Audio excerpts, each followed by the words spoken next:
পেছনে আমি বসে আছি তাতেই এত জোরে চালাচ্ছিস, তাহলে যখন আমি পেছনে না থাকি তখন কত জোরে চালাচ্ছিস? আরে মা, মাত্র 20-তে চালাচ্ছি, সাইকেলের চেয়েও চুপ কর। আসতে। হাওয়ায় আমার কাপড় উড়ে চলে যাচ্ছে, ধরে বসে আছি আর বলে নাকি আসতে চালাচ্ছি। নিশ্চয়ই মিটারের তারটা কেটে রেখেছিস যাতে আমি বুঝতে না পারি, জানোয়ার ছেলে কোথাকার।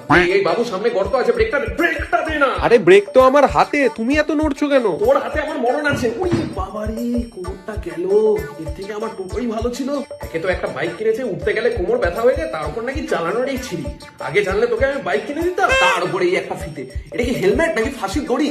তোদের এই সেফটির চক্করে না আমি নিঃশ্বাস বন্ধ হয়ে এখানেই মরে পড়ে থাকবো। এই জন্য এই বাইকে আমি উঠতে চাই না। শ্যামলদার ছেলেকে দেখবি কত সুন্দর একটা স্প্লেন্ডার কিনেছে, বসতে কত সুবিধা, তা না বাবুমশাইয়ের তো আবার একতলা বাড়ির মতো উঁচু পেছনে সিট চাই। দেখ সোনা, গলির ভেতর ঢুকছিস, হর্ন মার, হর্নটা মার। আরে মা, এখানে হর্ন মারতে হয় না, ইন্ডিকেটর জ্বলছে তো। না, ইন্ডিকেটর জ্বলছে বলে তো উনি হর্ন মারবেন না। ছোটবেলা থেকে তো জানো আমরা সাইকেল কখনো চালাইনি। উফ, তুই কি ইচ্ছা করে ব্রেক করছিস যাতে আমি হুমড়ি খেয়ে গিয়ে পড়ি? আরে বাবা, সামনে লাল সিগন্যাল জ্বলছে তো। সে সিগন্যাল থাক, তুই ব্রেক করবি কেন? পা দিয়ে গাড়ি থামা। এতদিন ধরে বাইক চালাচ্ছে, এখনো দাঁড় করাতে শেখেনি।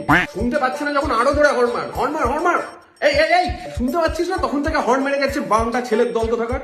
এই বাজারের দিক দিয়ে ঘুরতো, দেখি কটা সবজি আর কাঁচা লঙ্কা নিয়ে যাই। উফ মা, এই জন্য তোমার সাথে আমার বেরোতে না ইচ্ছা তা নেই। বেরোবে কেন? তোমার তো সংসারের কোনো খেয়াল নেই, বাড়িতে তো থাকো খালি খেতে আর ঘুমাতে, বাদ বাকি সব দায় তো আমার। আমি তো বাড়ির কাজের লোক, আমাকে সব খেয়াল রাখতে হয়।